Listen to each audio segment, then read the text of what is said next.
Today I wanted to do a quick start video on a program called ImageBoard. ImageBoard is a vision board, a mood board, a storyboard, a reference board. It's basically like a digital bulletin board you can put things on.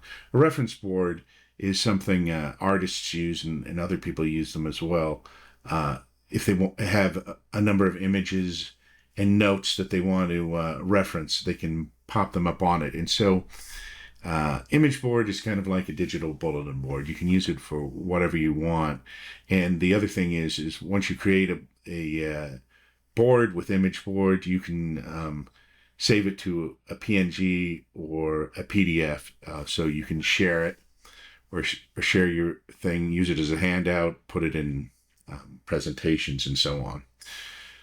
So let's start real quick. So I have a folder here that I have all the images I want to use in this image board right now. And so there's a couple things I can do. I can drag one on here, as you can see, or I can select multiple ones, drag them on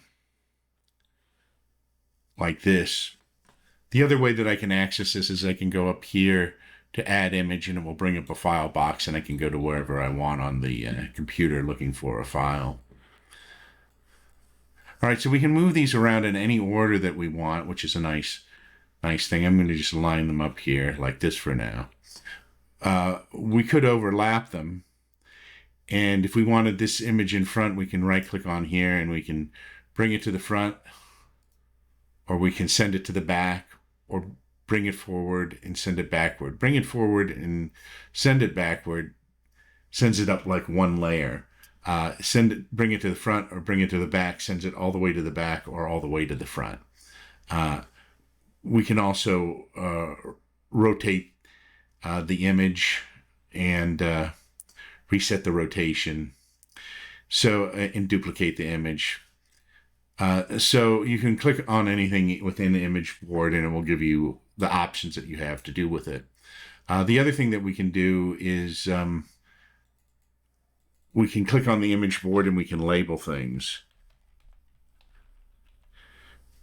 So we can put labels explaining what the images are, or what steps they are in a process, or if we're doing a storyboard, we could write something in there. Now, if we want something a little bit longer, we can create a note here. And the note has a title. Let's just put this as a note. And I'm going to actually just copy this for speed's sake. And we could create a note any length that we want in here. We can resize this. Once again, we can right-click. We can bring the note forward or back. We can change the font color or the note color.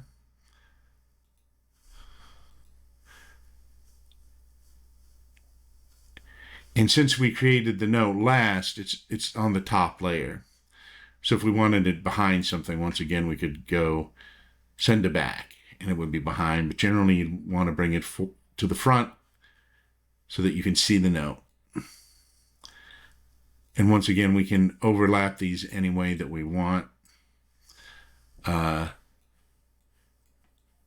arrange them any way we want, and arrange them with the note. So that's like basically what it is. That's basically the way it works.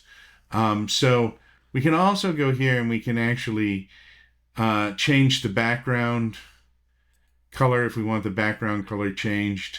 We can actually do a custom background color. We can also there's several themes already here, and we can create custom themes. So we could go to light if we wanted it light. We could go to gray if we wanted it gray. The default is dark. And then we can also, as I mentioned, export it. And so we can export it to a PNG or a PDF. The other function to be aware of real quick on this is we can zoom in to fit, or we can click here to return it to the previous zoom, or we can use the scroll button on the mouse to size it as well. The zoom to fit is usually one of the more useful features of this because it gets it to the size where it's ultimate for your screen, basically. All right, so that's basically how it works. The only thing to remember is these files link to your pictures. does not save the picture within the file currently. And that's to save space on the file. And generally, when you're working with something like this, you would probably be working with it on your computer. And if you were going to share just the images, you could save it as a PDF or as a PNG. If you do move an image, it will put up an icon saying that the image is missing, but it will also, you can right click on the missing image and relocate it, and it will relink it correctly if you have that problem. So it's a pretty simple program, but it works really well for what it does. And so that's the quick start. Also note, if you note under help, there's a user guide here with some instructions, more instructions as well, and a link to our website.